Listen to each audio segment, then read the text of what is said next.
Welcome to QuickTime Event, episode 107. I am one of your hosts, Josh, and as always, I am joined by my partner in crime, John. It me, the late boy. The QuickTime Event podcast is a chance for John and I to get together each and every week to talk about all of the nerdy things that we love. If you like what you hear, you can find us live on twitch.tv/CDR Magnus every Tuesday at 8:30 p.m. Eastern Time, or on all of your favorite podcast services all across the internet, including iTunes, Google Play, Stitcher, Spotify, YouTube, and more, shortly after the live show ends. It only took 3 intros before John showed up at 9 p.m. That's rude. 3 whole intros. It said 9 o'clock on my yeah, but it goes phone and okay. computer. The way that Snaz works is that it counts down to 9 p.m., not 9 p.m. and 53 seconds. 9 p.m. If you want me to count down to 9 p.m. and 53 seconds, I can set Snaz up that way, so the countdown does do that. But it doesn't. Who named that? I assume a British person, or at the very least, not an American.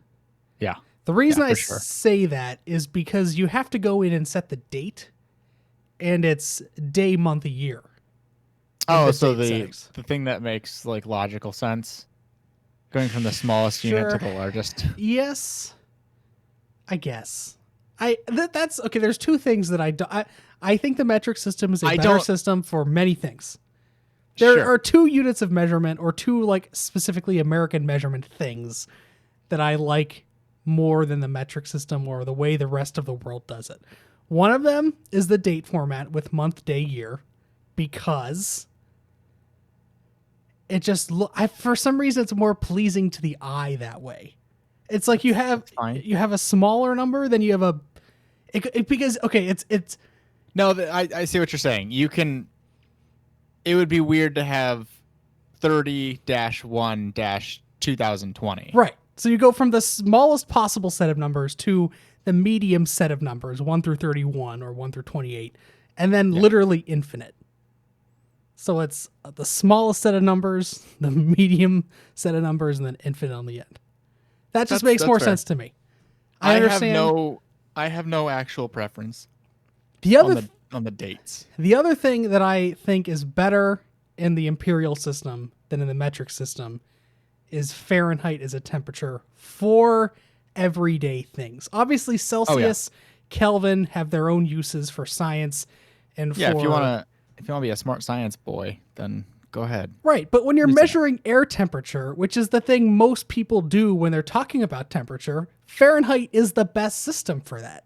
Hands down, it was built for that.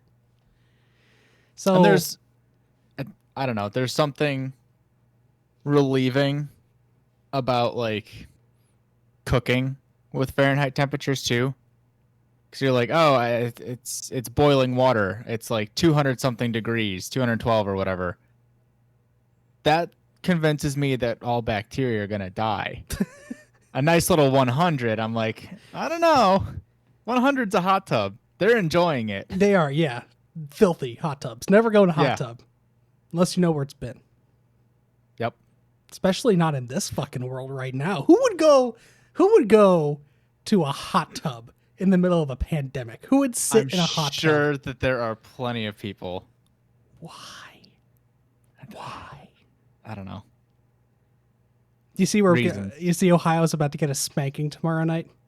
Uh-oh, what do we do? I don't know. The Mr. DeWine is having a 5:30 p.m. press conference tomorrow with no Q&A at the end. Yeah, that sounds like you're in trouble, no questions. He's had a press conference every day at 2 p.m. I guess recently he's cut down to like 3 times a week or something. But at the start of the pandemic until a few weeks ago, it was like every single day at 2 p.m. there was always Q&A at the end of it. Yeah, tomorrow people had wine with DeWine. They would have a nice glass of wine at 2 o'clock. 2 in the afternoon, yeah. But no, tomorrow, 5:30 p.m., no Q&A. He is all business right now. Yeah, we'll see what happens. I thought that I saw, I don't know if this is like official or signed or what, but like, I thought I saw that New York put a not ban on people from Ohio, but like if you travel from Ohio to New York, you have to self-quarantine for 14 days. I feel like that's almost... I don't know how that'd be enforced. It's not really. But Ohio had the same thing for a while where if you... I think they still do. If you come into Ohio from out of state, I think you're still supposed to quarantine for 14 days. That was definitely a thing at the beginning because my grandparents are snowbirds and they live in Florida for 6 or 7 months out of the year. And they came back to Ohio in April-ish and they had to quarantine for 14 days. So I don't know if that's still a thing. If I was in New York, I would want them to do that. I felt really kind of personally attacked because it didn't say any out-of-state person coming to New York. It said all Ohio residents. Just Ohio residents. I was like, what the hell? What about Jersey? Don't you hate people from Jersey? Everything's legal in New Jersey. What about Floridians? What about Texans and Californians, which are the not in great places right now? Ohio, I mean, we're not doing great, but we're not doing as bad as other states. Let's be real here for a second. Our uptick isn't as dramatic. For now. We're not breaking records. We'll find out tomorrow night, I guess. Yay! With that said, what you been up to? Couple things. Let's see. I had some liquid courage last night. On a Monday? Yeah, I had a cider. Okay. Relax. Okay. Usually when someone says liquid courage, it's like a get wasted kind of thing. No. Okay. I just meant I needed a little nudge to overcome my fear and start playing Hellblade again. So I had like a cider or two, and that just gave me that little push. Hey, when were they planning on teaching me how to do combat? By the way, I had to pause the game and look at the controls. I was like, what is this? I do not remember that game other than the way it made me feel in like specific sections of the story. Sure. I don't remember how it was structured. I don't remember like the introductory area or like how they taught you stuff. I don't remember any of the nitty-gritty of that game. See, here's the thing. So when I said that I was a little baby and I quit Hellblade forever ago, I got through the initial cutscene and was scared. So I stopped. So for all intents and purposes, when I started yesterday, it was from the very start of when you can play.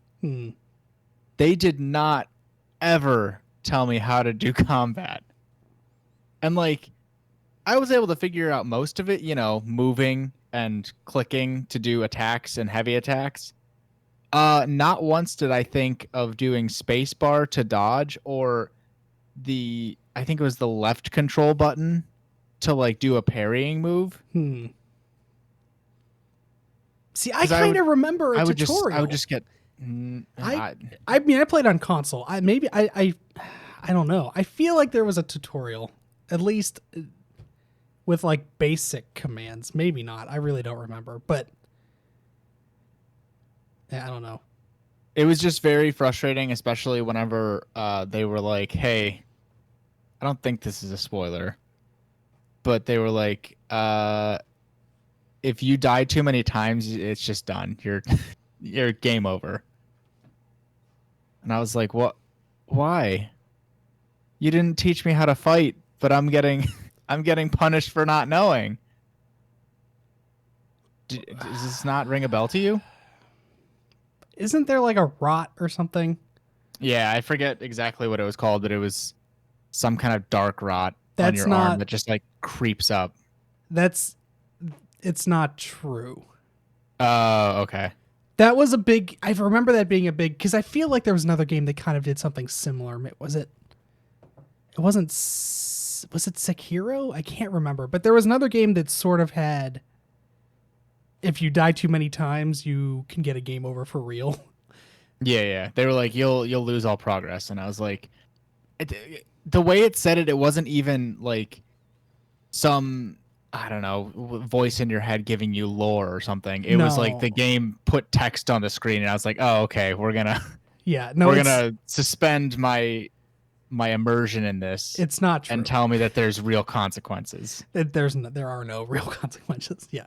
Okay. I don't know why they chose to do that. I mean, I guess I kind of get it. Like, hey, don't die, but yeah, no, you can die as many times as you want. You won't ever get a real game over. Okay. That might have been like a vestige of something that they wanted to do, but then I'd just believe like it. at a certain point, it's like this is the year 2017 or 2018, whenever Hellblade came out.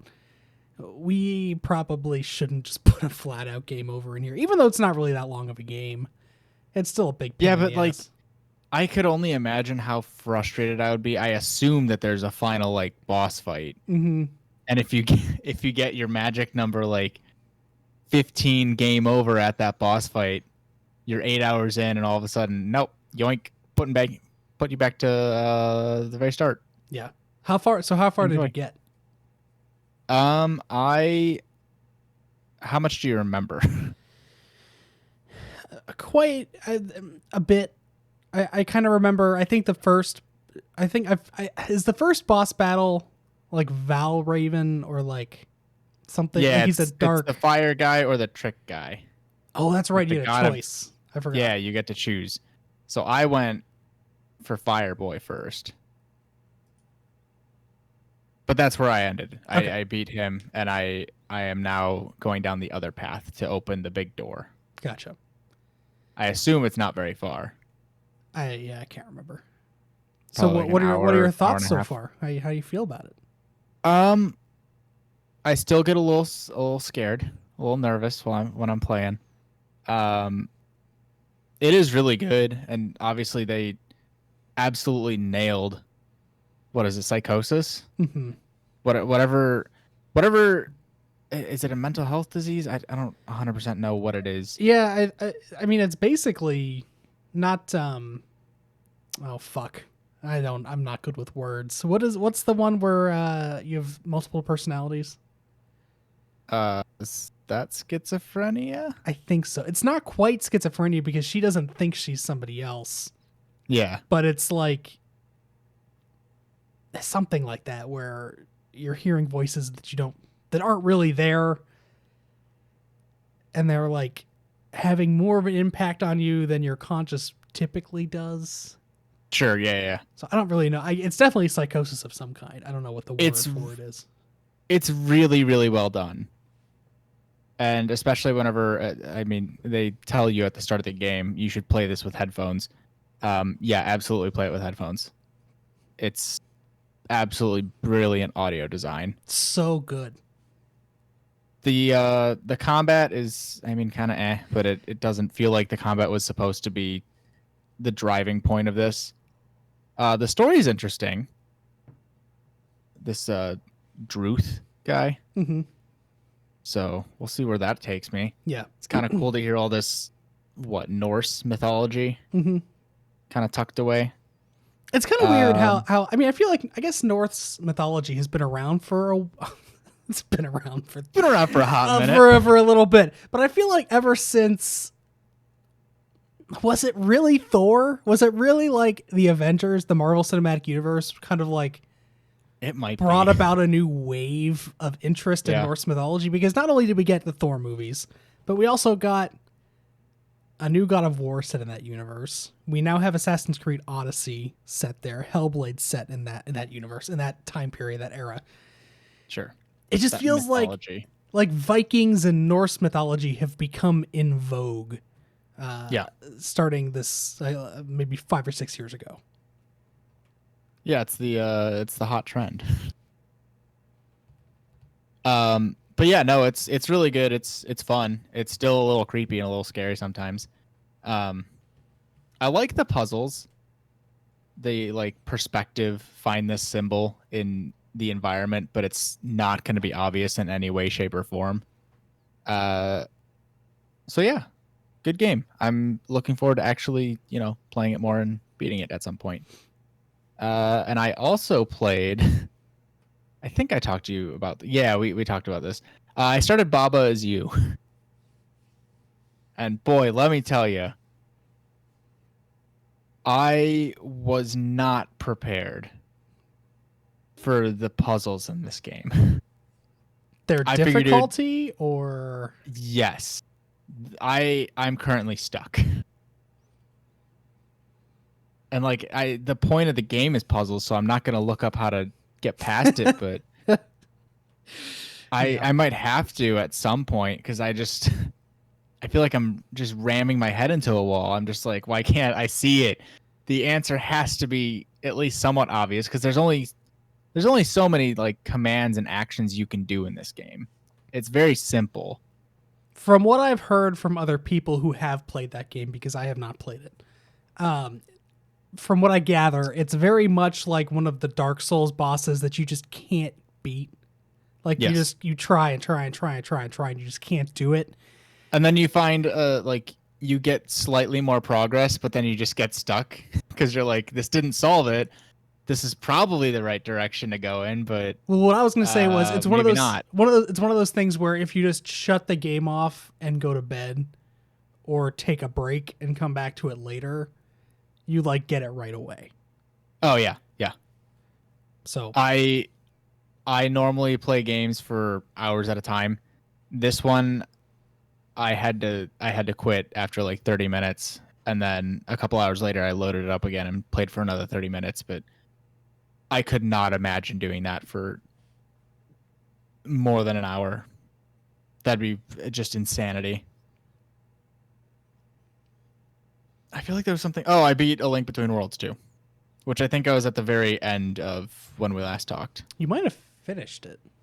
I don't remember. No, because I beat A Link to the Past and I had like one more. Oh wait, no, you boss. told me. Yeah, that's right. You told me when we played Overwatch. I hate when we play Overwatch and then we talk about stuff and then I get it. I can't remember when we talked about it. Okay. Yeah, we played Overwatch too. Yep. So I finished Phoenix Wright Justice for All and Phoenix Wright Trials and Tribulations. Great. So is that all of the Phoenix Wrights? It's the first 3 games. I think there's the first 3 Phoenix Wright Ace Attorney games. That's like the Ace Attorney trilogy is. Are you fucking kidding?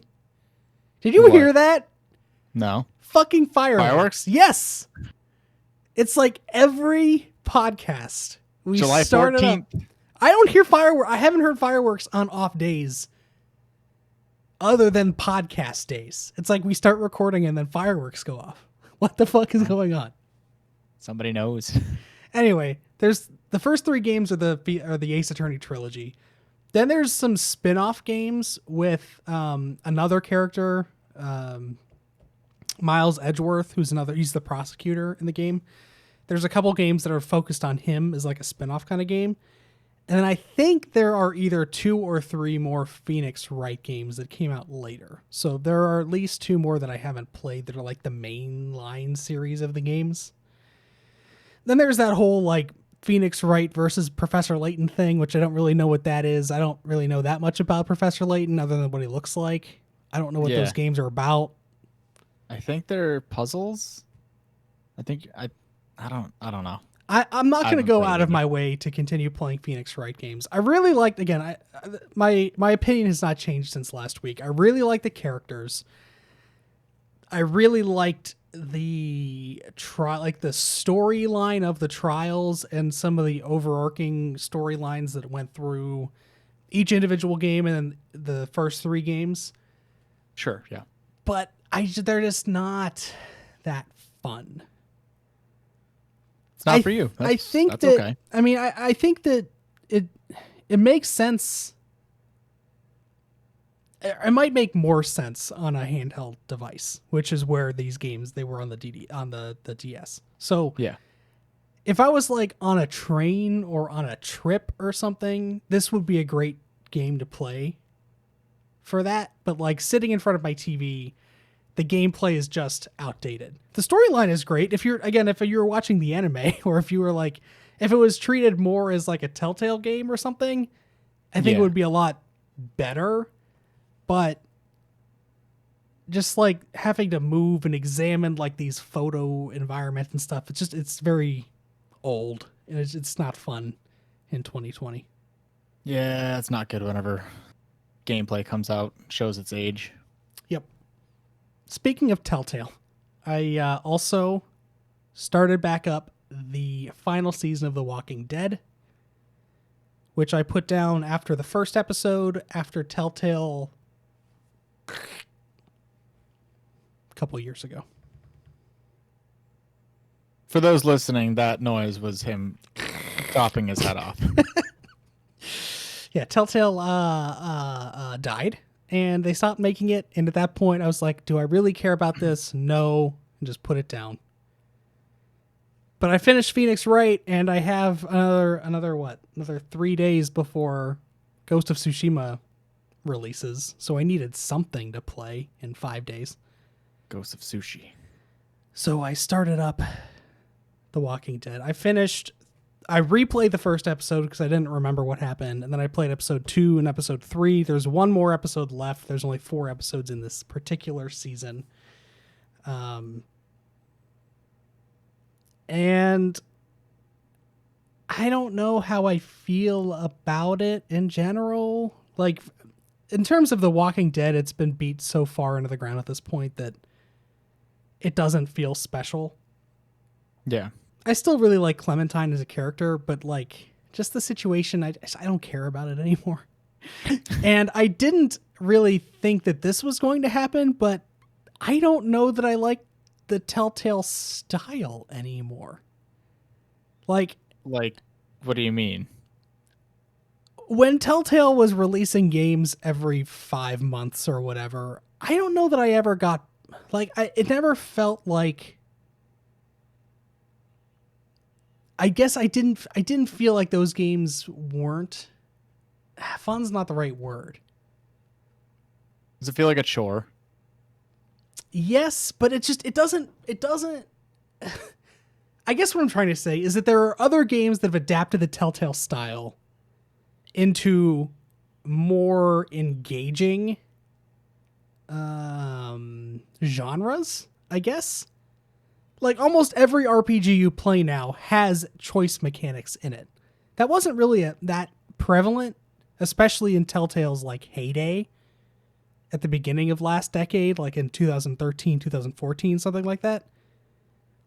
Most RPGs didn't have that much other than like a few games like Mass Effect or Dragon Age. But now every game has choices in it. Yeah. And just playing a Telltale game now, where it's literally just the choices you're making, it just doesn't feel like a complete experience. Yeah, at this point now, it's just one part of a larger game. Yeah. And I guess throw in the fact that I really don't care about this story anymore, too, and it's just not what I'm looking for. But I remember... I think the real test is going to be how much you enjoy or dislike the Wolf Among Us 2 when that comes out. I'm curious to see what new Telltale decides to do with that. Because if they keep the old format, but give you a great new story and you enjoy it, then you just don't like the end of The Walking Dead. True. That's fair. Yeah, because right now it doesn't feel like that's a kind of game that I want to play. Like not only is The Walking Dead story not capturing my attention, it's just that style of game doesn't seem to be appealing to me at this point in time. Again, I really want to see The Wolf Among Us continue, and I'm definitely going to play that game when it comes out. Oh yeah. But hopefully it's just like you said, I just don't care about The Walking Dead. That, or maybe new Telltale's gonna take this a step further and do more than we're expecting. Maybe. Who knows? I'm not gonna hold my breath. No. Yeah, so I'm just waiting basically for Friday. I needed something to do with my time in quarantine, so I started playing The Walking Dead, waiting for Ghost of Tsushima, which had review scores drop this morning. I think 10 a.m. was when the embargo lifted. Sitting right about where Sucker Punch tends to sit, about the 85 range-ish.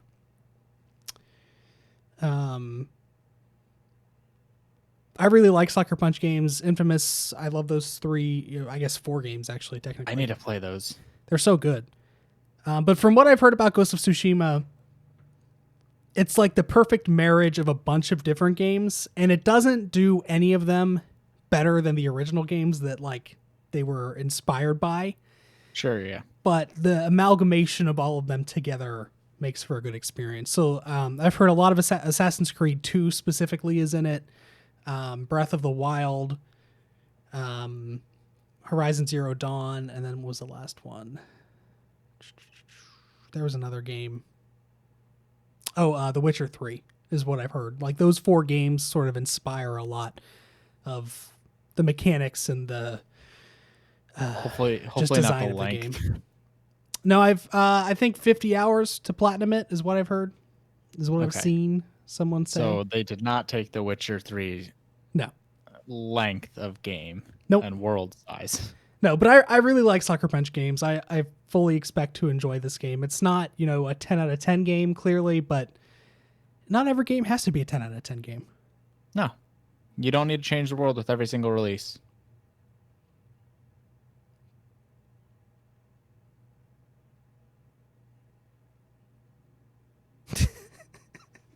That was a long pause. It's a long Please cut pause. that out. No, I wanted to keep it. It was so long. I heard my heartbeat in my ears. I have an earache again. Did I tell you about my earaches? No. This just started happening in like December. Okay, so let's go back. Let's go a little journey through Josh's There was a health. while when you were like dying. Was that part of that? I'm pretty sure it's connected, but I can't prove anything. Let's journey back. You got all the strings up on the board, the conspiracy theory, but you're missing that one. Yes, let's travel back to the year 2019. In August. Pre-knowledge of COVID. Yeah. August 2019. Josh contracts what he believes to be some sort of cold or something. Sinus infection, who knows? Coughing up mucus constantly. Terrible. Yes. Podcast was postponed for many a week. Doctor can't figure out what the fuck's fault. wrong. I see several specialists. No one knows. I go on like 8 different antibiotic/steroid treatments. Nothing. Finally, I go see this other doctor that's like, hey, you ever get heartburn? It might be GERD. So let's give you some acid reflux medicine. Clears it right up. Fucking acid reflux. Fucking 4 months of coughing up mucus and just feeling like shit and not being able to hold sentences or complete sentences. I can't complete sentences now, but I really couldn't do it back then. Terrible time. Yes. Fix all that. So that starts in, what'd you say, August. Starts in August. Finally figure it out like second or third week of December. Yeah. Almost a quarter of the year. Over a quarter of the year. It's a long time. So figure it out. And then all of a sudden I'm getting not a full-on ear infection, but I'm getting like, I feel fullness in my ear and it hurts a little bit. Not a lot, but just enough to be annoying. Sure. And this is the third one now in the I guess the first 7 months of this year. I've been able to Well, I don't think earaches are uncommon, right? Like I generally don't get headaches, and I know a lot of people get headaches, but like I don't think many people usually get earaches. Not as adults. Right? Not as adults. I got them all the time as a child, like ear infections. I don't think I got those when I was a kid. But I have not gotten an ear infection since I was probably in like 4th grade until this year, and now I'm getting them every 2 or 3 months. Yeah, it's kind of annoying. And it only lasts for a day because at least the first 2 times I was able to knock it out by just taking a Benadryl, and it's just kind of like gone in a couple days. All right. So, but yeah, my ear fucking hurts. So that was a right topic. Let's move on to some news. Let's get the fuck out of this. And let's move on. Oh, you know what else I did? What? We're watching Full Metal Alchemist Brotherhood. Oh, did you see the first one, the original, or? No. Fair enough. I've seen both. I have a preference, but I won't tell you until you're done. Do you know who ProZD is? Yeah. Show. Yeah. Pretty famous YouTuber. Yes. He's like the only YouTuber that I follow. I mean, so many of them have like been outed as being either giant dicks or just bad people. Yeah. I think he's one of the few that isn't. So, good choice. Yeah. From what I understand, so I understand that Full Metal Alchemist, the original anime, caught up to the manga before the manga could be finished, so they just kind of like created their own story from they created like, so yes, essentially. And then Brotherhood is just a straight telling of the manga. Yeah. One thing that you will notice if you watch the original is they kind of, obviously, since the material at the start was the same, the stories will be the same, but they'll spend a full episode on one little thing in the original series, whereas it might be like a little 5 to 10 minute thing in Brotherhood, just because they had to they really had to stretch that source material and make it last. See, but those are I don't want to like say a blanket statement, but typically those like stretched out episodes are like those are my least favorite things in anime. Well, that's the thing. It doesn't feel stretched out until you watch Brotherhood. Then you're like, oh, okay. We could have just zipped through this, and like where they start splitting, I guess, is I think episode 23 or something like that in the original, but it's episode like 15 in Brotherhood. So it's not horribly stretched.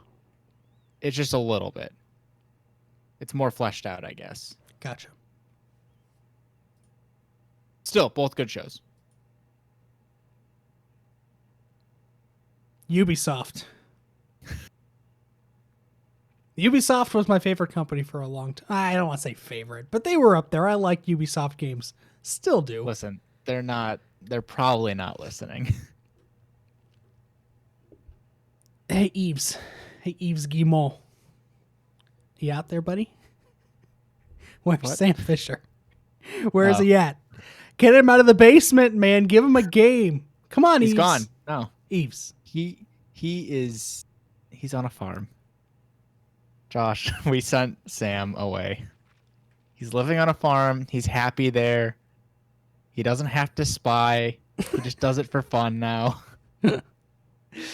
Ubisoft had they call it the Ubisoft Forward is what they're calling their direct style presentation. They had their first one. Apparently there's going to be another one sometime later this year, but they had their first one on Sunday, and boy, howdy, did they have stuff to announce. They didn't really. I guess it's not really fair to say that, because they did have like a pretty major announcement that was leaked beforehand and just totally killed the hype that it would have had otherwise. I mean, it's Corona 2020. We don't have anything. If somebody finds a leak, it's coming out. Yeah, so keep the people happy. Real quick, I just want to go through what they talked about at Ubisoft Forward. First, they showed off Watch Dogs Legion, which is a game that's been in development, it feels like forever. Finally coming out this November. It's like early November, or maybe late October. It's in the late October, early November timeframe. I really liked Watch Dogs and Watch Dogs 2. Watch Dogs 2 I liked a lot more than the original Watch Dogs, but I still liked that game when it came out. Mostly because it felt like what I want a modern GTA to feel like. Yeah. When they announced Watch Dogs Legion a few years ago, and they basically came out and said, hey, there's not really a main character. You're all of these characters. Anybody that you want to take off the street and be, you can do that. That didn't really appeal to me because I liked the character-driven stories from the first two games.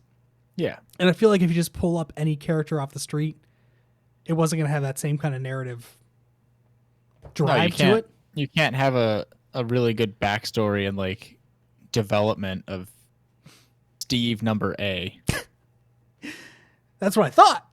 But then they showed this trailer. They showed two things. They showed a short film that was developed by one of the main creators from Into the Spider-Verse. Have you seen that yet? No. You need to see Into the Spider-Verse. It's so good. I know. I am well aware. It's on Netflix. Go watch it. I know. Anyway, they got that guy to make a short film for Watch Dogs Legion. It was really cool. But then they showed off gameplay from it, and they totally flipped my opinion on it. I'm really excited for this game now, really? Actually. Yeah. I don't... And it might be a little... Go ahead. Whenever they say you can just pop in and be Steve number A, are you just stuck as Steve for the rest of your game? No. Or can you be like, all right, I'm done being Steve, now I'm going to be Betty? No, the entire premise of the game is basically like Ocean's 11, where you go out and you recruit whoever you want. Since you haven't played other Watch Dogs games, you might not like have a full understanding of like the things you used to be able. So you would like pull up your cell phone and you'd hack into anybody's cell phone that was out there. So you'd be walking down the street, or a street light, or whatever you wanted to make your life better. But in those two games, you could look at those other people and their history as like people. Like you'd look at this guy and be like, oh, that dude's cheating on his wife. That dude got a really big sum of money out of the bank the other day. This guy bought a bunch of drugs. That guy's got a mistress on the other end. Like you were reading text messages, like you could see other people's information. Yeah. Click, click, click, click, click. I'm in. Basically. The game. But the premise of this game is that you go through the world and you're supposed to look at all of these people that are out there, just like random people. And if they have like a particular set of skills that you think you would be useful to your cause, you can recruit them into your terrorist cell or whatever you want to call it. I'm assuming that they're like pre-assigned or predetermined. I'm sure there are things that you need to do. Like you can't just be like, oh man, she's really good at making brownies. He's really good at making cookies, and like get the dessert dream team together. That's the thing I'm not sure about. I don't know how many different particular set of skills there are out in the world. Yeah. But there are enough that like in the gameplay trailer they showed, okay, you can recruit this old woman that's just an old woman and she beats people up with like it's ridiculous, but it's good.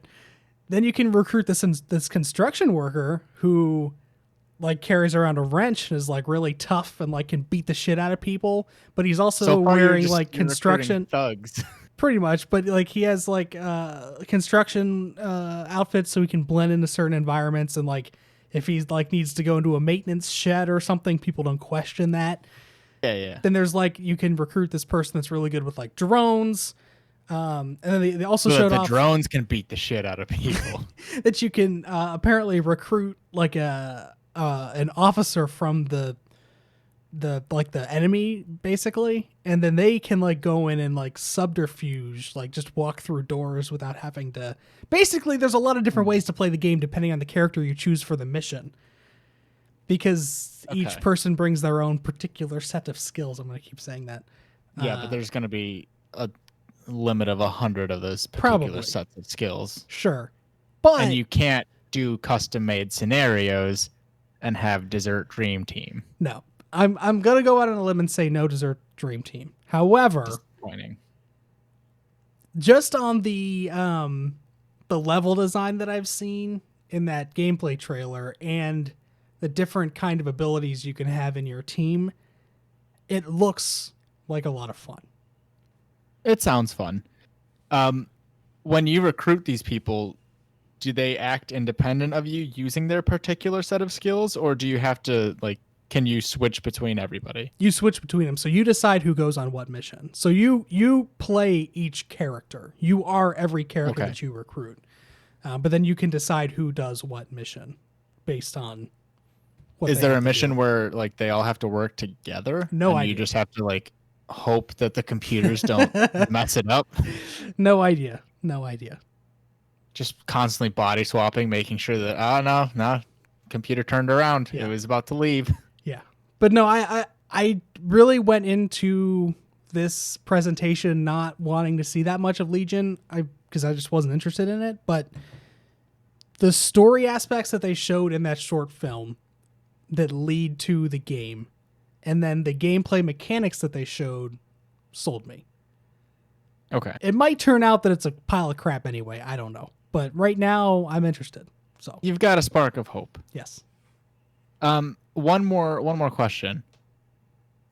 You're recruiting these people by blackmail, I assume, mostly? No. Well, I guess I don't know. There's probably different ways to do it. In the short, so premise of the game. I'm real curious how you would recruit angry old grandma who just beats the shit out of people. Just like okay, so let me also tell you why I'm interested in this game from a story perspective. The premise of the game is that there's a terrorist attack in London. I guess the Queen or Parliament, or I don't know who the fuck made this decision. Is the Queen the old lady? No, that'd be cool. Maybe. I don't know. Anyway, the British government decide to bring in a private security company to do basically a lockdown of the entire city of London. And everybody is now under this like military law of this private organization that's like just beating the shit out of just like people in the middle of the street for no reason. Very much, mirroring real life events in the year 2020. Yeah, this is a little too close to home right now. Right. But people are understandably upset about that. And they want to join your cause to fucking bring these pigs to the ground, basically. So, yeah, no, I'm sure there are different ways to recruit people. There's probably one where, hey, I got dirt on you. You should probably do what I say. But from the short film that they showed at the beginning, basically what happens is this taxi driver kind of saves one of these hackers, basically. And then the military organization put the dude's face up on TV and say, this guy is a wanted criminal. Everyone needs to start finding him and bring him in and all that stuff. And so then the hacker group gives him a mask and be like, well, you can either go and be arrested or you can join us and try and save London, I guess. All right. Really Guy interested. Fawkes masks all around. Really interested in how this game, because I've had this issue with Ubisoft in the past where, especially with Far Cry 5, they try to and Assassin's Creed some point too. They try and weave these political, not undertones, political Tones. Seasonings. No, they sprinkle just a hint of political, a political viewpoint on top of a game, but they don't go in deep with it. It's like, okay, here's some religious extremism. So that's LaCroix. it, though. We're not going to make a judgment on the religious extremism. We're not going to tell you it's good or bad. Here it is. That's what they've done. That's what they did with Far Cry 5, with this death cult. They've done that with Assassin's Creed in the past. It looks like they're doing that again with Legion. I just think that the world is in a different place now, and we can handle that. And I think Ubisoft might venture a little bit further out into we're making a statement with this game pool. So less of a hint of a flavor and more of an actual flavor. I would like a flavor, yeah. I would like to graduate up to orange soda from the orange LaCroix. Before you were at just hint of a hint. Now you're at an actual flavor. I would even take diet orange at, soda, honestly. Yeah. You're at LaCroix. You want diet. Maybe someday we'll get to full-fledged Mountain Dew. Yeah. So we'll see. They also showed off Assassin's Creed Valhalla. I feel like we know enough about that game at this point. Just put it out. Didn't like the trailer get leaked forever ago? Yeah. It got I don't know what the hell Ubisoft has going on. They always have their shit leaked. Usually it's because someone has their iPad out on a plane or something and someone like looks over their shoulder and takes a picture of it. That's happened multiple times with Assassin's Creed games. But yeah, I want to know what happened with. There was a time whenever Ubisoft was like, okay, we are just pumping out these Assassin's Creed games. We know that sometimes it's not the best quality. We're going to take a year off. They didn't do that. Have they taken a year off since starting the Assassin's Creed franchise? No, they did. So they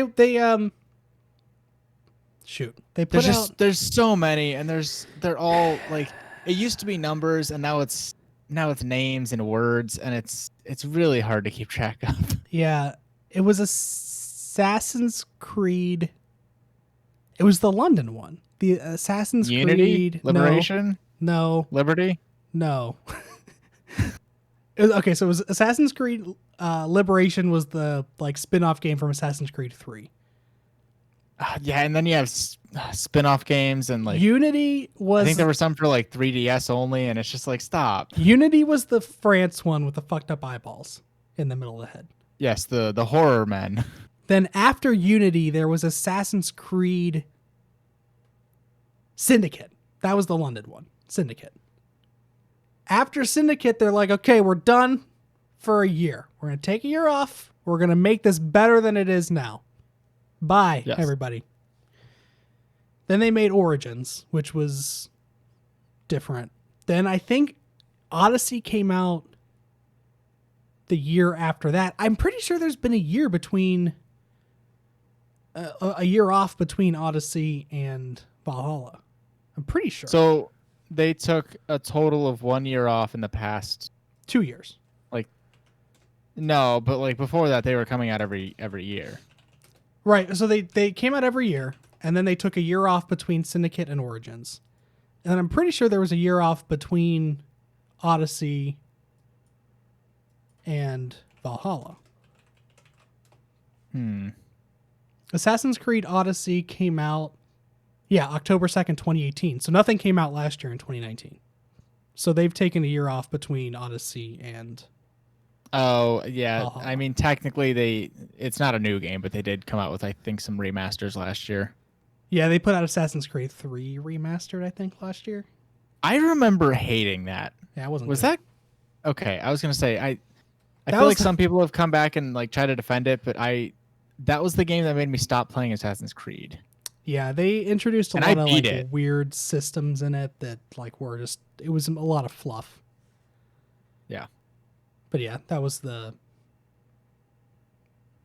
one most people hated.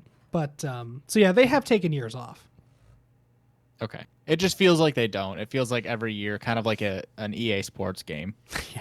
We're just going to get a new Assassin's Creed. You're not wrong. Here's my issue. And I do remember them at one point being like, "Okay, we'll take the year off, guys. We don't want to just like put out shovelware at this point." And I am excited for Valhalla. I kind of got lost in Odyssey just by the sheer size of the world and the amount of things you could do in it. Yeah.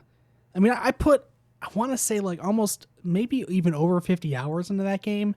And I think I'm pretty close to the end of the story. I think I'm at least 3/4 of the way done with the story.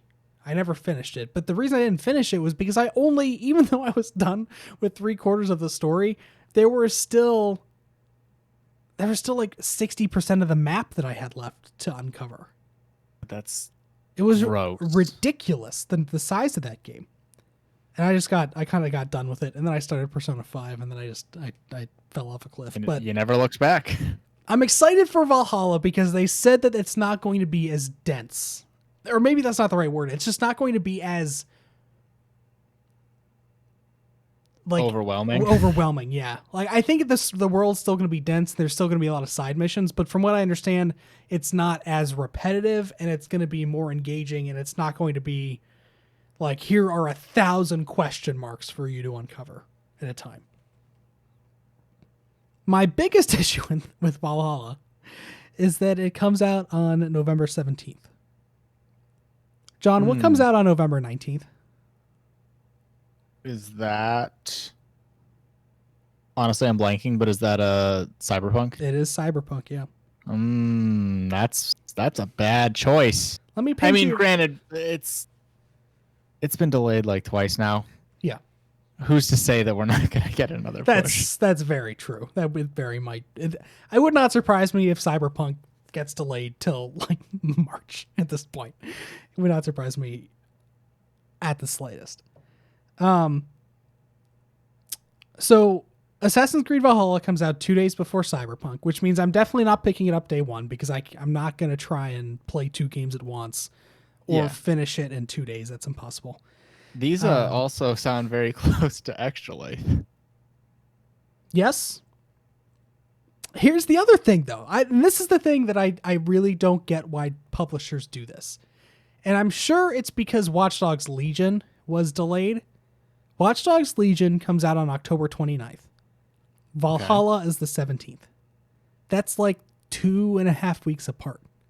Ubisoft launching two games that are like sort of stealth open world adventure games. Like very similar genres, not in the same time period. One is ancient and one is current. Right. Instead of a hidden blade, you have a cell phone. Sure. But these two very similar games are coming out weeks apart from the same publisher. Yeah, that's there's no reason for you to compete with yourself. It's because you're going to shoot yourself in the foot. This is exactly what happened with EA in 2016 when they launched Battlefield 1 and Titanfall 2 like 2 weeks apart. I mean, you could even go more recent. Wasn't who I'm blanking. It was Apex and what? There was some game that came out and then they were like, "Hey, here's this free to play game." Was Apex. it Anthem? Was it Anthem and Apex? So. I just remember that there were 2 games and they released one and a week later they're like, "Hey, here's this one for free." I think that was Anthem and Apex Legends, which are both EA games, which would make sense. Yeah. So EA has done it twice in the last 4 years. You can obviously Titanfall 2, which was a great game, just got buried because no one bought it because they either bought Battlefield 1 or they bought Call of Duty. Yeah, Apex. Oh, yeah, they took all the hype away from Anthem. Anthem was February 22nd, 2019. Apex was February 4th, 2019. Right. Yeah, so very close together. Granted, those 2 games are at least they're different. They're very different. Yeah. Titanfall 2 and Battlefield 1 appeal to the exact same audience. Yeah. Like these are your shooters. These are your like bread and butter. These are our competitors for Call of Duty. And they put them out within weeks of each other and within weeks of Call of Duty. So people were forced to choose one or the other. You're sending Watch Dogs Legion out to die. A little bit. Is what you're doing. But somebody's getting paid a lot of money to make this decision. And I get that there's, shareholders or whatever. But can you like give it a little bit of time? I understand. Don't worry about Cyberpunk. No one's competing with Cyberpunk. Cyberpunk is this year's Red Dead. It's GTA 5. That thing's going to sell no matter what. Yeah. Even if it comes out in 2022. You can't do anything about it. Just let that one be. But you can deal with your own games. Don't put those games out back to back. Because it's only going to suffer. Unless they have the world's worst internal communications. Where it's like, all right, this team and this team. Pick when you want to release your game. Don't even think about telling each other. We're just gonna let fate decide. Pick your day. So annoying. Then they dropped some information about Hyperscape. Did we talk about Hyperscape last week at all? I think I had it on the show doc, and then we kind of skipped over it. We did skip over it. So Ubisoft is finally putting forth their entry into the battle royale genre with Hyperscape, which is battle royale again. Has some different mechanics to it than some of the others out there, especially when it comes to like respawn and the way the guns upgrade and stuff like that. Anyway, they just completed their. Was this the one that was described as more of a looter than a shooter? Yes. Yeah. Okay. So it's it had like a technical test where they gave a bunch of influencers copies of the game, or whatever, to play a couple weeks ago, and it only lasted for a weekend or something. But then they released the beta, and it's an open beta on PC at this Ubisoft Forward on Sunday. I went on record on Twitter and said I was not going to jump into the beta because I am garbage at mouse and click, or mouse and keyboard shooters. I'm garbage at shooters. Mouse and keyboard versus point and click. I'm garbage at shooters using mouse and keyboard, and I wanted to wait for it to be on console. But then I just completely went back on that, and I downloaded the beta yesterday and got into it for about an hour and a half. I played. Did you win? No. I did get one kill. I killed one person. Hey, that's about how good I did when I peaked in Apex. Granted, again, when I played Apex on the Xbox, I was doing just fine. Yeah, I'm gonna be great at this game on PS4, but on PC I'm garbage. Yep. It also doesn't help that the game is so fast. The movement in this game it's unlike any other battle royale, at least. Like everyone double jumps, there's wall running. The main selling point of the game is the verticality of the world, where you're on rooftops. There's like these 5-story buildings that everybody's trying to get up and on over. You have to be looking up and down at all times. And there are people coming at you from the sky, from this way. And it's just it's a lot of moving and turning, and I'm just not good at that. It's really hard to keep my reticule on somebody when I'm trying to do a 360 no scope, essentially. Yeah, a little bit. But even though it's garbage at it, I like a lot of that game.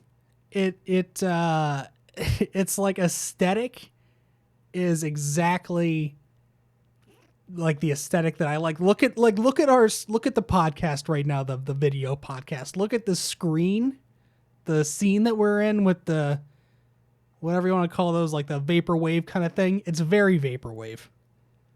Is it Miami colors? It's very blue. Like Miami's 80s? Kinda. It's got a lot of, I mean, it's very like the neon. VR kind of. Yeah, it's definitely got a lot of neon. But okay. As you're dropping into the world in your drop pod or whatever it's called, there's this EDM track playing, and it's so good. It's so good.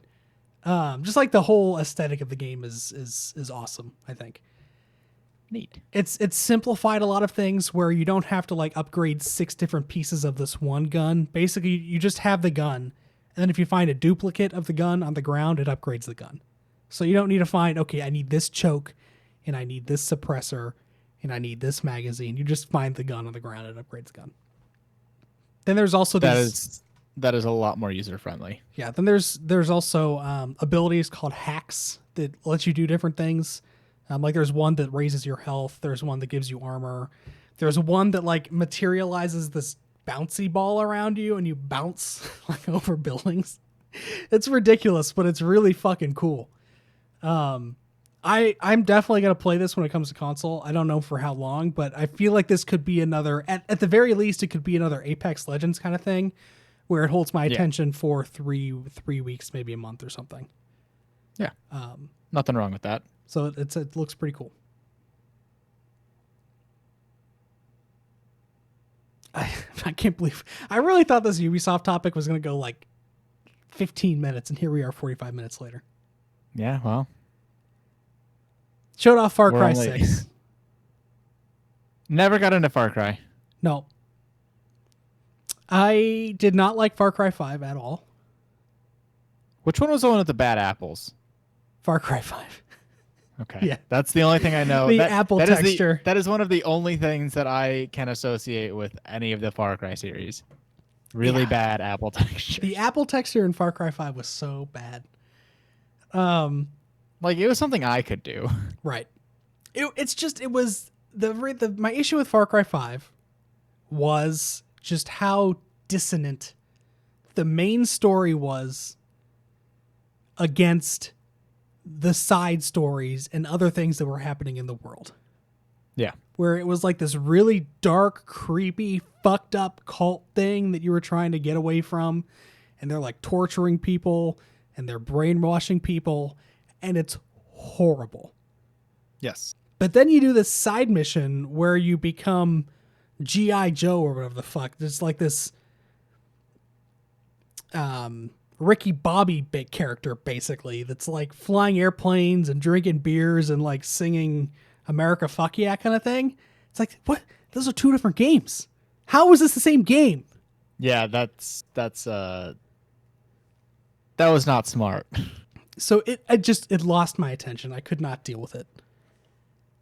Far Cry 6 from that trailer interests me. The trailer was really good. The villain seems like a really good villain.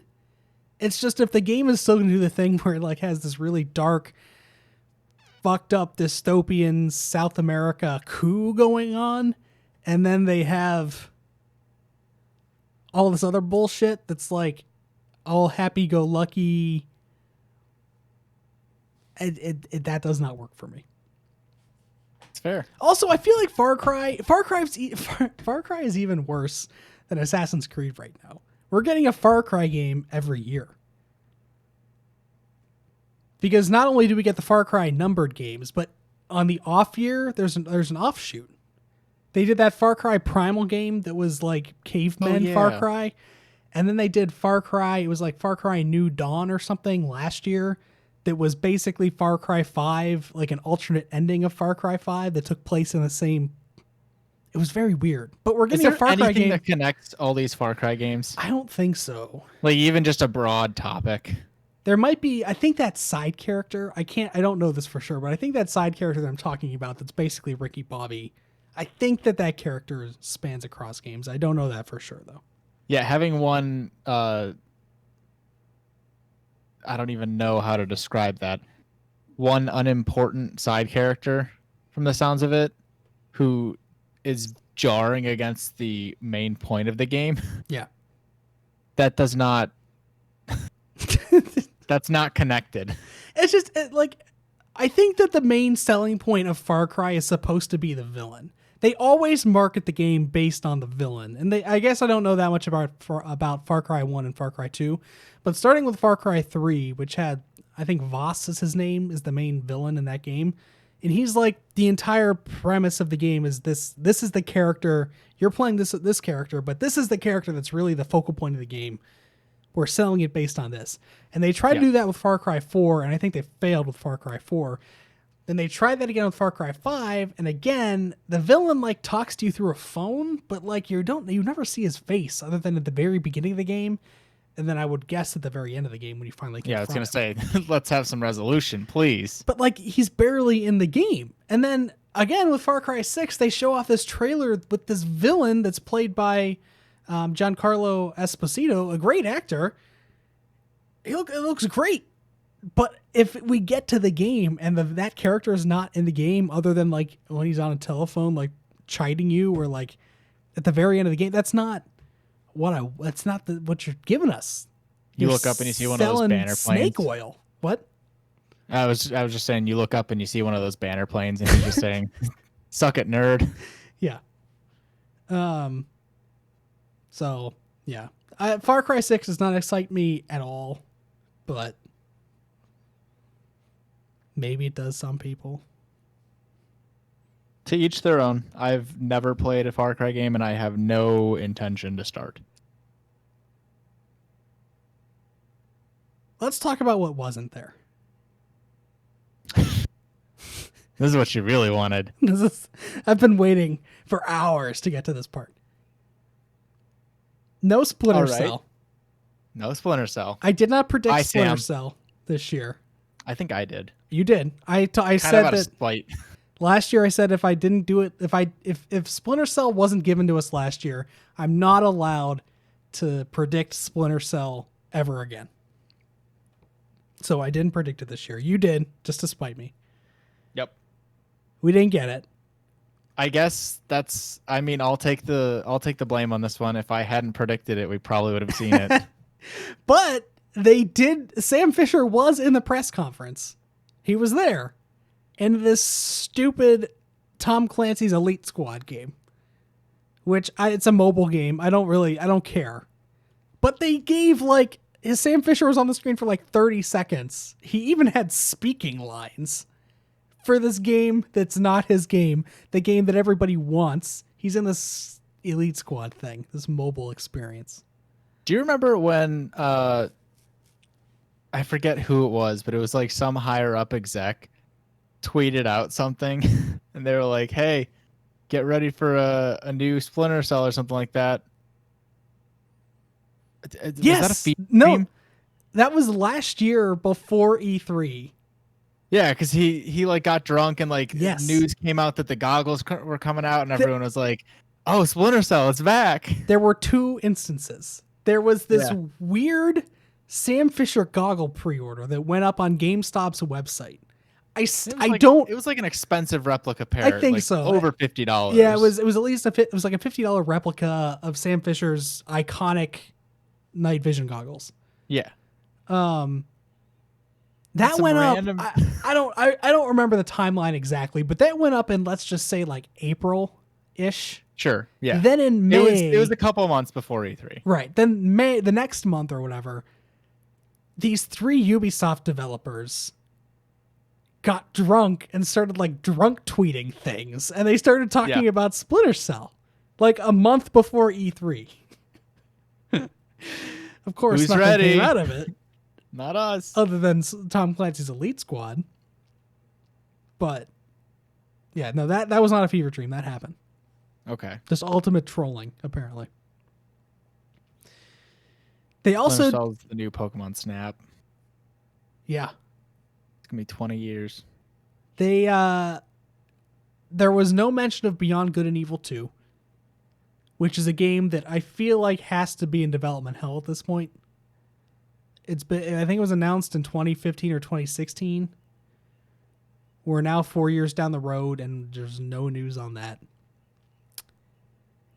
And the other major game that was not here, now I guess it's not a major game that most people talk about, but Skull and Bones was not anywhere to be seen.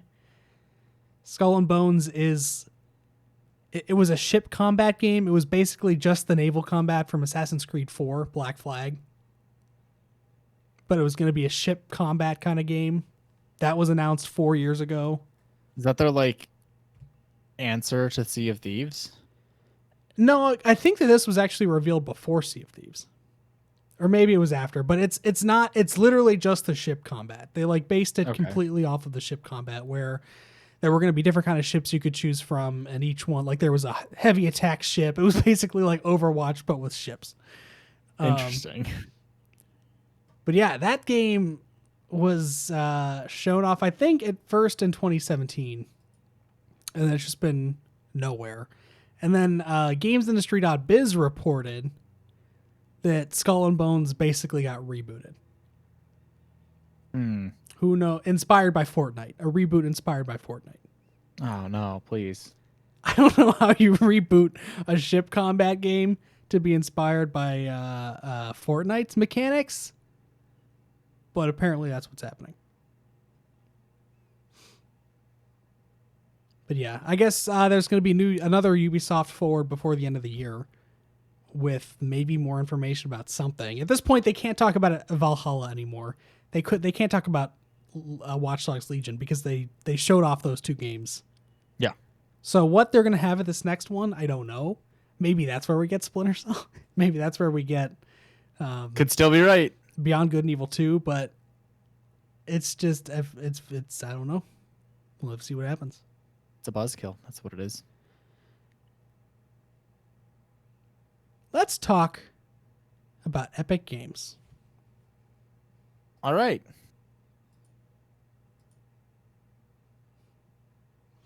I don't know why I opened that. I already have it open. Sony invests $250 million in Epic Games. That is a large chunk of change. This article comes from Rebecca Valentine over at gamesindustry.biz. Sony Corporation has invested $250 million into Epic Games through one of its wholly owned subsidiaries, acquiring a minority interest in the company. In a press release, the investment was described as enabling the companies to broaden their existing collaboration across Sony's leading portfolio of entertainment assets and technology, and Epic's social entertainment platform and digital ecosystem to create unique experiences for consumers and creators. The two companies recently collaborated in the gaming space on a trailer debuting Unreal Engine 5 running on the PlayStation 5, which highlighted some of the technological capabilities of next-generation development. Epic's powerful technology in areas such as graphics places them at the forefront of game engine development with Unreal Engine and other innovations, said Sony Corporation President and CEO Kenichiro Yoshida. Through our investment, we will explore opportunities for further collaboration with Epic to delight and bring value to consumers and the industry at large, not only in games, but also across the rapidly evolving digital entertainment landscape. It's not mentioned in this article, but I'm pretty sure someone did the math or someone came out and just said that, but Sony owns basically 1.5% of Epic Games, is what this now... That's what $250 million gets you? Yes, 1.5% of Epic Games. God, that's gross. So yeah. So what does this mean? Here's what I think it means. I think that it's actually kind of funny to watch this play out because before the PlayStation 5 was revealed, Epic kind of, at least from my perspective, it kind of seemed like Epic was flattering Sony. Like Xbox Series X is the more powerful console, but Epic Games only wanted to talk about PlayStation 5. Epic Games kept being like, the PlayStation 5 is going to change video game development forever. Developers are so excited to be working with PlayStation 5 because of the unique hardware that it entails and what that means also for game it's development. Heavy. Did you see that? Yeah. Heavy. It's pretty heavy. Thick. It's a big boy. But anyways, continue. Epic specifically kept saying PlayStation 5 in those. Not next gen. Not next gen. Not nothing about Xbox. Or Xbox. Yeah, just PS5. I now see this story come across, and I wonder if, like, at that time, Epic knew that Sony was considering it, and they were just like trying to butter them up, like, "Hey, give us $250 million. Hey, you want this 1.5%? We'll say nice things about your. We'll say nice things about your console. Just give us $250 million." So I this is undoubtedly going to affect Epic's games on PlayStation. It's undoubtedly going to affect game development with Unreal Engine 5 being such an industry standard to an extent. Sony's worldwide studios sort of all have their own internal engines that they use. I don't know that there are any Sony worldwide studios that are using Unreal Engine, but it's not to say they can't in the future, I guess. Yeah, the door's open. Right. And I do think that Sony, this might open the door, and Steam ecosystem users are not going to want to hear this, but this could open the door for Sony exclusives being released on the Epic Games Store instead of Steam. Oh, I just felt so many people cry out in pain, just anguish everywhere. Yeah.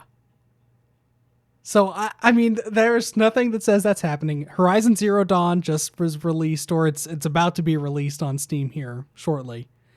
And there's the prospect of other PS5 or PS4 games and maybe PS5 games at some point coming to PC at some point in the future. I just wonder if Epic is now like going to be looking to get those onto their platform instead of having them appear on Steam. Or do the whole timed exclusive nonsense. Right. So I think that's part of it for the PC side. For Epic's side, I guess. Yeah. What I really think this was about was Unreal Engine 5 for Sony's what they said in here, Sony's where is it? To broaden existing collaboration across Sony's leading portfolio of entertainment assets and technology. I think that they're talking about Sony's movie business. Yeah.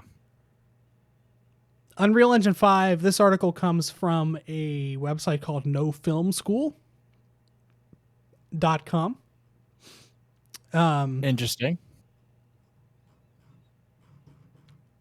Let me read a little bit about this. Epic Games and CEO Tim Sweeney showcased their new Unreal Engine 5 today. This was back on May 14th. But Epic Games, the company behind Battle Royale mainstay Fortnite, premiered demo footage of their latest game engine during Summer Game Fest yesterday. The engine, Unreal Engine 5, is able to create some stunningly detailed environments with realistic light and shadow. The demo is called Lumen in the Land of Nanite, and the gameplay in the video runs in real time on the new PlayStation 5. The Tomb Raider-esque demo isn't a real game, but it was created to be playable in order to showcase the capabilities of Unreal Engine 5 and its new tools. Lumen controls the gameplay lighting system, and Nanite creates all that spectacular detail in the graphics. Just to give you an idea of numbers, one single statue in the game is rendered with 33 million triangles.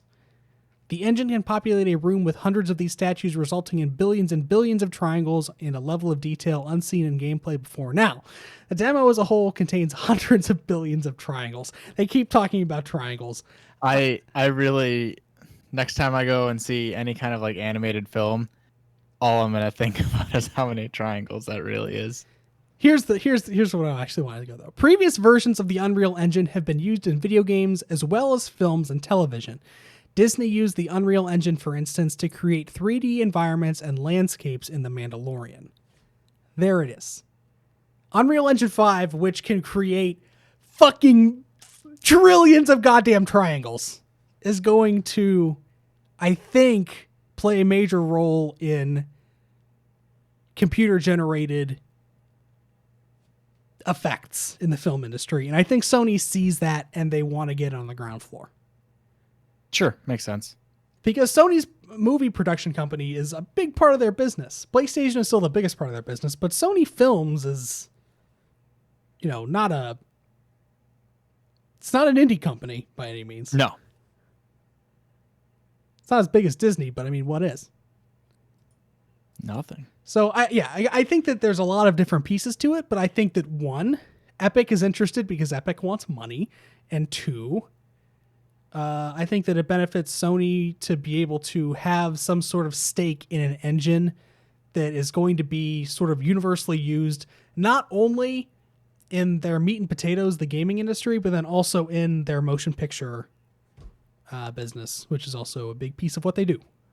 Sure, it makes sense. Totally. Smart business. Yep. Invest in resources and tools that are going to benefit not just one aspect, but all aspects. Can you imagine what's going to happen if they announce God of War for the Epic Games Store in 2021? What is going to happen to the internet? I mean, we pretty much saw what's going to happen whenever they said Borderlands 3 was a timed exclusive. You think that well, I guess Borderlands, I don't know. I think it's bigger than that. Maybe. I don't know. It's like we get out of COVID. We survive COVID.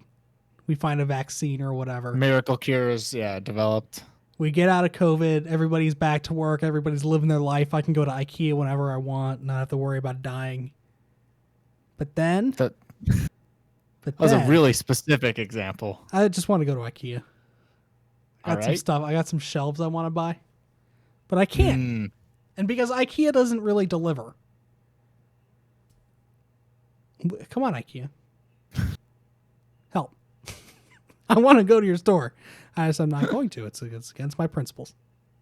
Yeah, fair. Anyway, we get through all that. I'm at IKEA. I don't look at my phone because I have no reception at IKEA.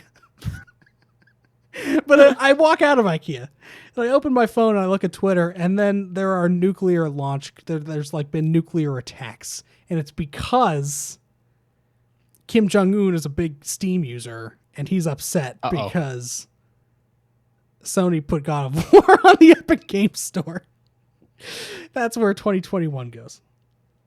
Great. This has been a glimpse into the future. When I call that right, I guess we're all going to be dead at that point. Who cares? If that's what you get right, why couldn't it have been Splinter Cell? All those times. Everybody gets one, and unfortunately, that's my one. You should have just kept on hoping for Splinter Cell. Yeah. It would have been much better to be the madman who talks about Splinter Cell every year than the one guy who is right about a just nuclear apocalypse. I at that point I would just call myself Pythia. I would be the Oracle of Delphi. I would move to Greece and I would go up on that stupid mountain and I would be the Oracle. Last story for the evening also comes from gamesindustry.biz. We didn't talk about this last week either, or the week before, but Mixer closed. It's dead. Microsoft was just like, you know what? We're good. We tried. We had a let's not say a good run. We had a run. We had a run, yeah. You know who really fucking just made it with this? There's two people. I'm sure there are others that had smaller deals, but Ninja and Shroud, two of the biggest streamers, video game streamers on the internet. Yeah. Recently. It was giant news whenever they signed over to Mixer. Yeah. Ninja, that happened last year sometime. Ninja's been on Mixer for a while now, but he signed a mega $1 million deal to go over to Mixer from Twitch. And Shroud was like it was like a month ago or like maybe 2 months ago that Shroud signed his contract for Mixer. Similar ridiculous amounts of money to be on Mixer. And like guaranteed money. Guaranteed money that was a lot of it was like upfront money. Yeah. Then Mixer just closes down. It's like, nope, we're done. And then they can just go back and do whatever the fuck they want. Shroud made fucking millions of dollars signing a deal with a company that died a month later. It's like on Parks and Recreation. I'm forgetting her name. Shoot. The beauty pageant queen who marries Nick Newport Sr. Oh yeah. I know who I can't think of her name either. But I know exactly Jessica Wicks. Jessica Wicks marries Nick Newport Sr. and then Nick Newport Sr. dies like a week later, and Jessica Newport now runs Sweetums. That's exactly what happened with Shroud and Mixer here. They went over to Mixer, made fucking millions and millions of dollars, and now they're back on YouTube or Twitch or wherever the hell they want to go. Yep. What a nice little basically like a little vacation they took. It's like, hey, I'm going to go moonlight over here for a minute. Okay, now I'm back. Oh, and I brought millions of dollars with me. That's not what I want to talk about, though. Phil Spencer put out a statement yesterday that said he doesn't have any regrets about Mixer. Xbox head Phil Spencer says he's disappointed by the closure of Mixer, but has no regrets about the company's investment in the project. Mixer was Microsoft's answer to live streaming services such as Twitch. Move a little bit. It's obvious a disappointment when you try to grow something to the scale it needs to get to and you don't get there. I don't have regrets. You make decisions with the best information you have at the time. You apply your best effort, and we're in a creative industry. We are in a hits-driven industry. And if you get into the space that we get afraid of disappointment, then we won't achieve what we're trying to achieve as an organization. I think it's fundamental to us that we're not afraid to try things that might not work. And that is just the art of making video games, and frankly, game platforms.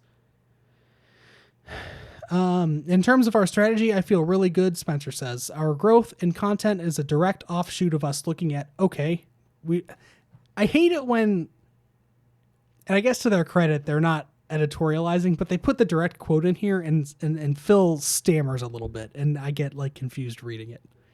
Okay, yeah. In terms of our strategy, I feel really good, Spencer says. Our growth in content is a direct offshoot of us looking at, okay, we've got Azure as a cloud, and we can build a cloud gaming platform with xCloud on top of that. Community, Xbox Live, is almost 100 million monthly players, growing across all platforms. We are seeing people come in from iOS, Android, we're on Switch now, we're on PC, we're on obviously Xbox. We see that community continue to grow. But as we think further out, we need to be on all the places where people might want to go play. And our xCloud strategy allows us to do that. Where any place, any device that people might be able to play an Xbox game, we want to be able to deliver that. Basically, he goes on about we need to be everywhere with xCloud. Yes. And that, moving on. Well, and that Mixer,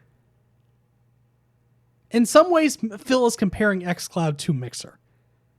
Which is kind of weird. Right. That's what I not really, it's not that I don't understand it.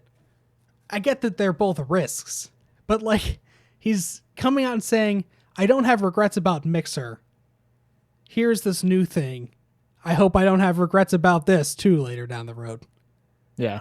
Is kind of what I got out of it. I mean, he was being more positive about it. I mean, I don't doubt that xCloud's not going to be successful. I think it's going to, Game Pass has proven that Xbox's brand strategy is working, I think. And xCloud is just like the next leap into that. It's just weird that he uses Mixer's failure to talk about xCloud because and taking risks. I wouldn't. Like, you don't try to convince people to take risks by talking about your failed things. Failure, right?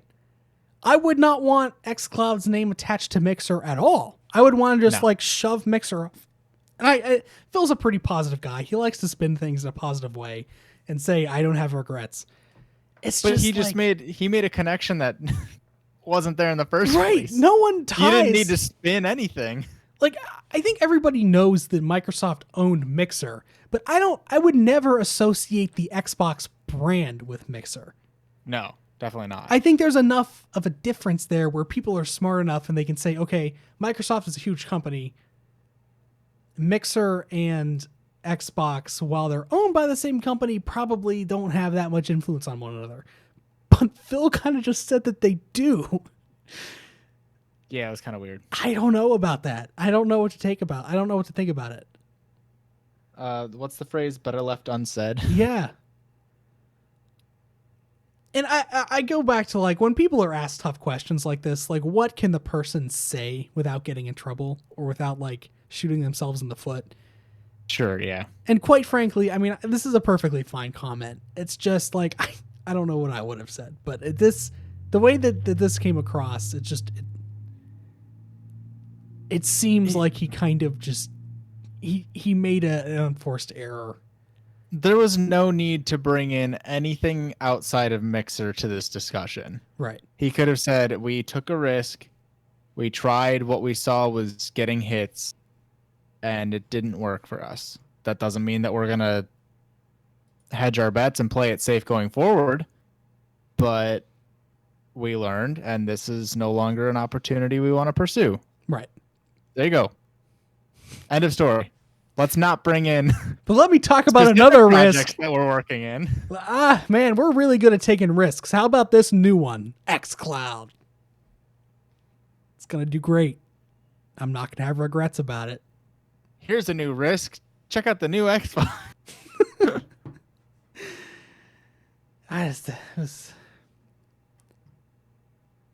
What is your read on Phil Spencer? I don't know. He does seem overwhelmingly positive all the time. Which isn't a bad thing, but like it almost makes him seem not real sometimes. Yeah.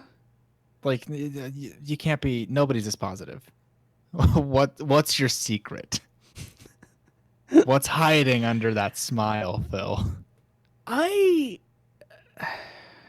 Phil has, At the same time, he does seem genuine. So yeah, no, he definitely is genuine, and he's a real person that actually plays video games. yeah. Like for real. Like we're not talking about. He's like Reggie. Yes, yeah. And he's the perfect guy to lead Xbox. I just feel like sometimes he says too much. And this is definitely one of the this is definitely one of the times. Like, oh yeah. You don't need to be out there talking about all these studios you bought when you don't have anything to talk about.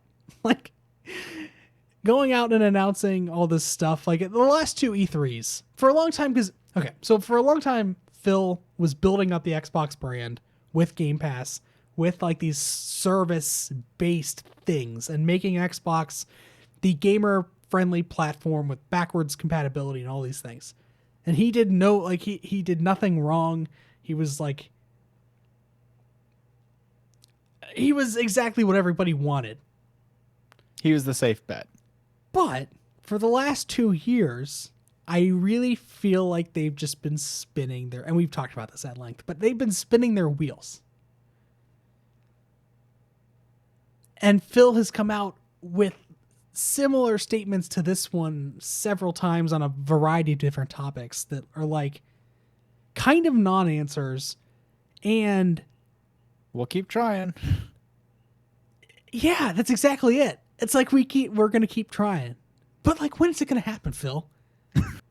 Like when is this effort going to like be fruitful? Please. Our goal is to be great.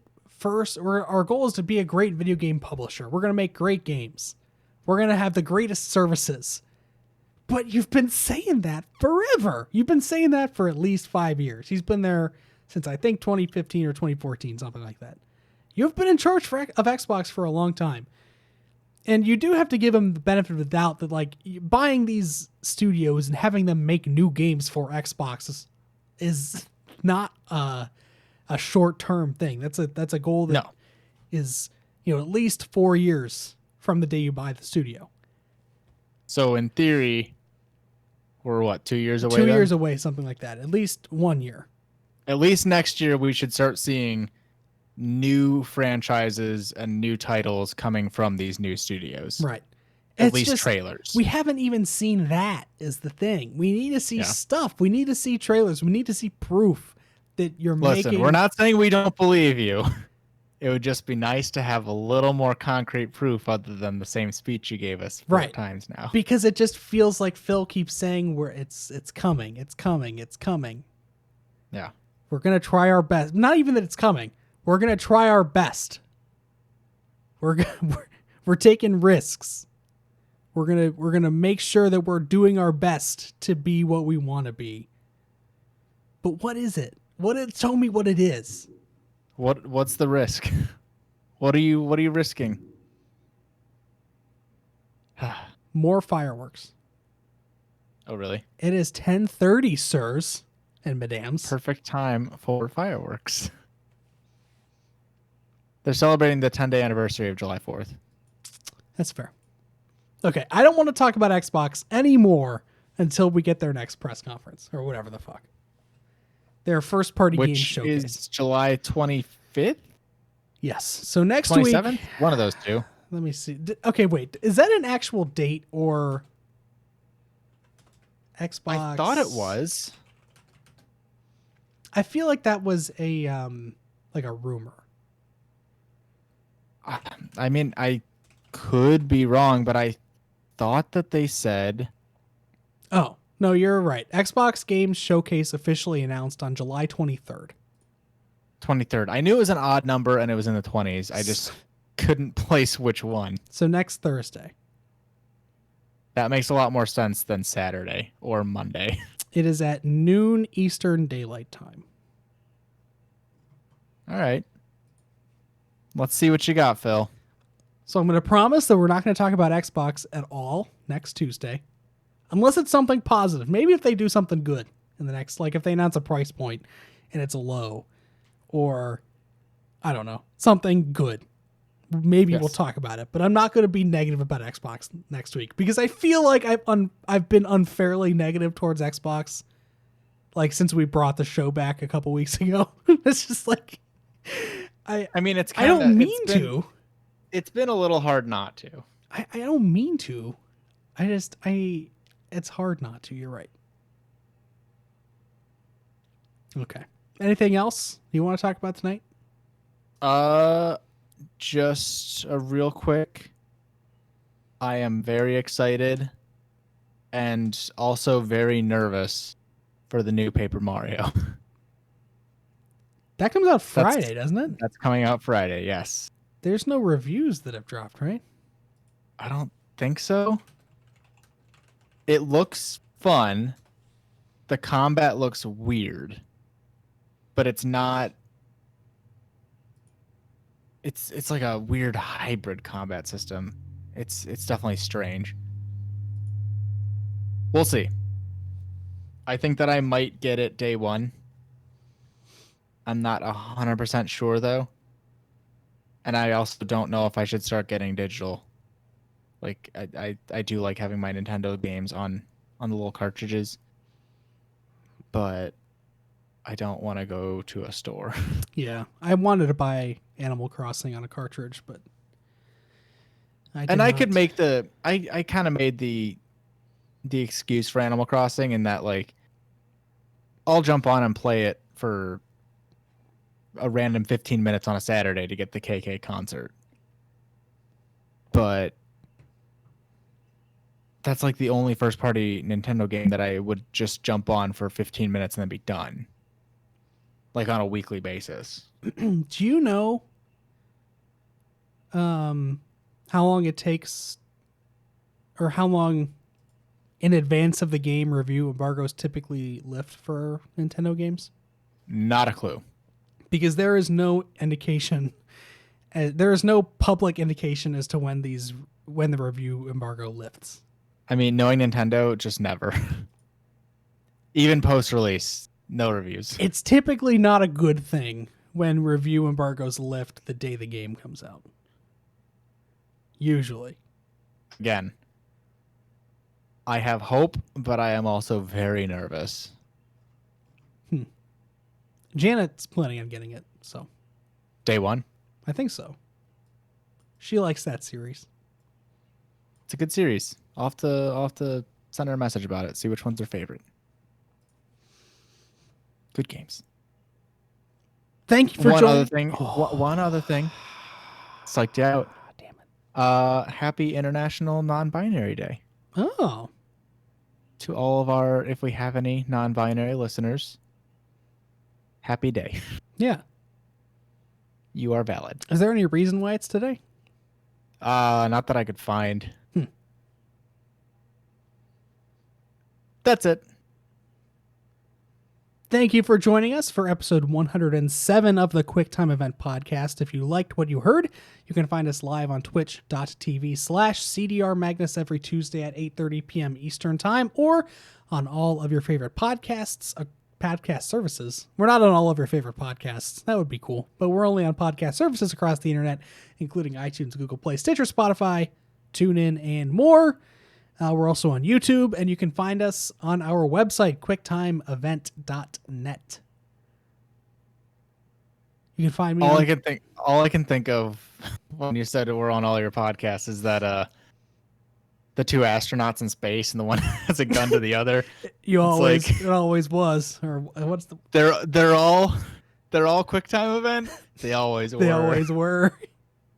I love that meme because there's an Ohio State flag on the astronaut. So every time I see that meme, it just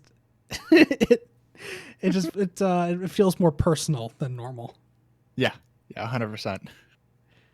You can find me on Twitter at CDR Magnus. John is on Twitter at John Kamenko. I think I'm gonna stream The Walking Dead on Thursday. I think I'm gonna do the last episode of The Walking Dead. Ooh. Tomorrow, or not tomorrow, Thursday. Days don't matter anymore. Yeah, I haven't streamed. That. I haven't streamed in general in forever, but I also have not streamed a Telltale game in forever. Yeah, it's been a long time. I think the last one you did was Batman.